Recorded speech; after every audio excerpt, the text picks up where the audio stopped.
Bonjour bien-aimés dans le Seigneur, que la grâce de Dieu demeure avec chacun d'entre nous. Au nom de Jésus, merci, c'est venant. Bien-aimés, nous savons que nous sommes en pleine préparation pour l'avènement de notre Seigneur Jésus et l'enlèvement des vrais enfants de Dieu. Et cette préparation se fait conformément aux Saintes Écritures, conformément à la parole de Dieu. Et pour aider les uns les autres à mieux se préparer, nous procédons point après point. Et le point que nous avons touché depuis hier, c'est la prédestination de Dieu. Vous savez que pour être enlevé au jour de l'avènement, il faut avoir été prédestiné. Ah oui. La parole de Dieu est trop claire là-dessus dans Romains 8:30. Amen.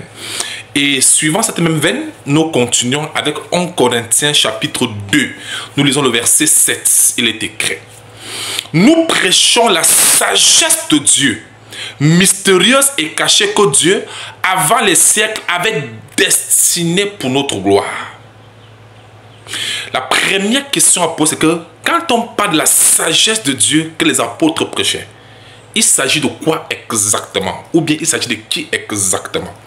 Pour avoir la réponse à cette question, vous allez ouvrir Colossiens chapitre 2. Vous lirez les versets 2 et 3. Et vous verrez que la sagesse de Dieu, ici, c'est Jésus lui-même. Ah ouais. La sagesse de quelqu'un, c'est quelqu'un. C'est la personne elle-même. La sagesse de Dieu est Dieu. Christ est la sagesse de Dieu que les apôtres prêchaient et dont les prophètes annonçaient déjà. Et qui faisait d'ailleurs le fondement de leur foi. Amen. Alors, il dit, c'est pourquoi les apôtres ont dit d'ailleurs dans 2 Corinthiens 4, verset 5, que nous ne prêchons pas nous-mêmes, mais c'est Jésus-Christ que nous prêchons. Il dit, nous prêchons la sagesse de Dieu, mystérieuse et cachée, que Dieu, avant les siècles, avait destiné pour notre gloire. Destiné pour notre gloire. Donc, il y a une gloire qui nous avait été destinée. Où? En Christ.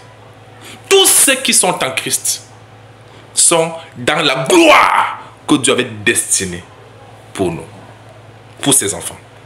Et tous ceux qui ne sont pas en Christ ne sont pas encore dans cette gloire destinée par Dieu pour nous. C'est bien écrit pour notre gloire, pas nos gloires comme si chacun avait sa gloire, non, notre gloire. La même gloire dans laquelle se trouvaient les apôtres, les prophètes et tous ceux qui ont servi le Seigneur. Il faut être dans la gloire de Dieu en Christ pour être enlevé au jour-là. Ah oui.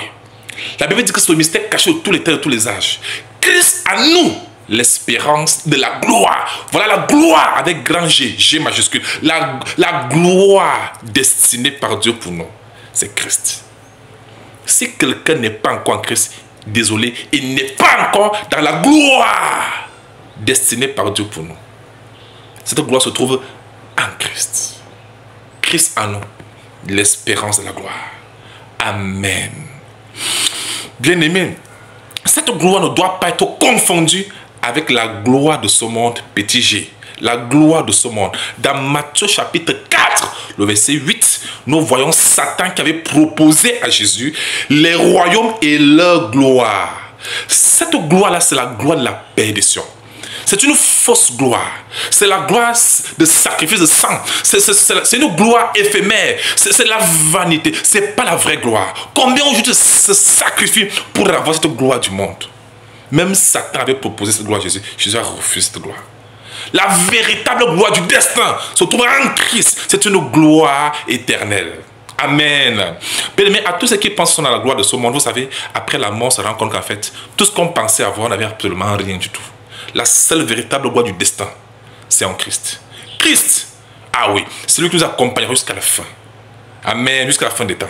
Sans lui, il n'y a aucune gloire possible. C'est pourquoi la Bible dit que Christ en nous, l'espérance de la gloire. À tous ceux-là qui aspirent à l'enlèvement au jour de l'avènement du Seigneur Jésus, ils doivent se rassurer qu'ils sont dans la même gloire du destin. La même gloire que Dieu avait destinée pour nous en Christ, comme l'ont été les apôtres et les prophètes et tous ceux qui ont cru au Seigneur. Amen. Afin quiconque croit en lui, en Jésus-Christ, ne périsse point, mais qu'il ait la vie éternelle. Bien-aimés, est-ce que nous sommes en Christ? Je ne parle pas être dans les obédiences des religions. Non, je parle être en Christ, né en Christ. Je ne parle pas naître dans les religions, les obédiences, dans les ministères. Non, je parle être né en Christ. Seuls ceux qui sont nés de nouveau en Christ, ce sont ceux qui sont arrivés à la gloire que Dieu avait prédestinée pour nous. Ah ouais. Dans la version française courante, c'est écrit la gloire que Dieu avait prédestinée pour nous avant la fondation du monde. Ah oui, voilà la véritable gloire. Si tu es en Christ, tu es dans la gloire. Voilà pourquoi on a 1 Pierre 2, verset 7, la Bible dit que l'honneur est pour vous qui croyez. Tous ceux qui croient au Seigneur, estimons-nous heureux. Nous sommes arrivés. Christ en nous, resplendance de la gloire. L'espérance de la gloire. C'est la gloire de Dieu qui est là. Nous sommes dans la gloire de Dieu. Nous n'avons pas envie de la gloire de ce monde. Amen. Nous sommes dans la véritable gloire éternelle qui ne finira jamais. Christ en nous, l'espérance de la gloire. Que le Seigneur vous bénisse. Amen. Ciao.